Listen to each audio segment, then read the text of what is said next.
कारण शक्तीपीठ महामार्ग आता सातारा जिल्ह्यातून जाणार आहे। शक्तीपीठ महामार्गासाठी सुधारित आराखडा मंजूर झालाय। महामार्ग प्रकल्प खर्च आता 1,01,00,000 कोटींवर पोहोचलाय। राज्यातील महत्त्वाकांक्षी शक्तीपीठ महामार्ग प्रकल्पात बदल करण्यात आला असून आता हा महामार्ग सातारा जिल्ह्यातून जाणार आहे। मार्ग बदलल्यामुळे प्रकल्प खर्च 1,01,000 कोटींवर पोहोचलाय।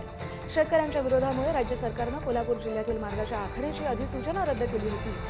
आता या मार्गाची सुधारित आखणी तयार करण्यात आली आहे। राज्यातील तीर्थक्षेत्र जोडणाऱ्या शक्तीपीठ महामार्गातून कोल्हापूर जिल्ह्यातील शिरोळ, हातकणंगले आणि कागल तालुका वगळला जाणार आहे।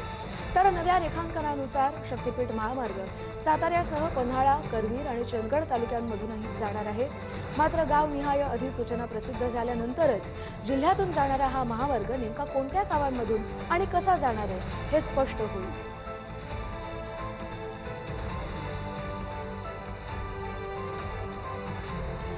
आपण याच संदर्भात अधिकचे अपडेट घेऊया आपले प्रतिनिधी शेखर पाटील यांच्याकडून। शेखर, आता नवीन अधिसूचना जारी करण्यात आली आहे, मात्र या शक्तीपीठ महामार्गातून कोल्हापुरातले असे कोणते जिल्हे आहेत ते वगळले जाणार आहेत? कस्तुरी, आपण बघितलं तर कोल्हापूर जिल्ह्यातले शिरोळ, हातकणंगले, कागल हे तालुके जे आहेत ते वगळलेत अशी माहिती आता मिळालेली आहे आणि नवीन रेखांकनानुसार पन्हाळा, चंदगडचा समावेश यामध्ये करण्यात आलेला आहे।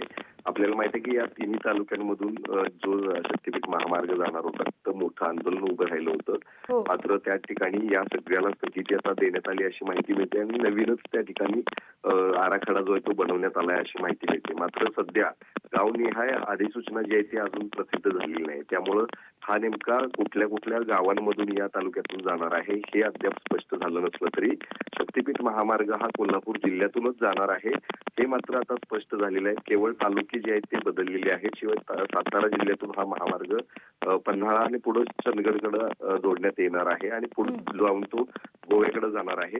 त्यामुळे निश्चितच या सगळ्याचा मोठ्या प्रमाणात त्या ठिकाणी आंदोलन उभं राहिलं होतं। मात्र आता पन्हाळा आणि चंदगड या ठिकाणी देवेंद्र फडणवीस यांचेच मर्जीतले दोन आमदार आहेत, म्हणजेच विनय कोरे आहेत पन्हाळा शावडीचे आमदार, तर तिकडे चंदगडला शिवाजीराव पाटील आहेत, त्यांनी सुद्धा या शक्तीपीठ महामार्गाला सपोर्ट केलेला आहे। त्यामुळे निश्चित हे सगळे रेखांकन नुसार शक्तीपीठ महामार्ग आता पन्हाळा, करवीर आणि चंदगड या तालुक्यातून जाणार आहे का अशी माहिती आता मिळते। त्यामुळे निश्चितच या सगळ्या अधिसूचना प्रसिद्ध झाल्यानंतर नेमका कुठल्या गावांमधून जाणार हे मात्र त्यावेळी स्पष्ट होईल। बरं, धन्यवाद शेखर तुम्ही दिलेल्या सविस्तर अपडेटसाठी। शक्तीपीठ महामार्गासाठी सुधारित आराखडा मंजूर झालाय। कोल्हापुरातले 3 तालुके, काही ठिकाणं, काही गावं वगळण्यात आलेली आहेत। मात्र हा शक्तीपीठ महामार्ग आता सातारा जिल्ह्यातून जाणार आहे। लवकरच हा महामार्ग नक्की कुठल्या जिल्ह्यांमधून जाईल, यात कुठली गावं असतील, नेमका मार्ग काय असेल या संदर्भातला देखील आराखडा समोर येईल।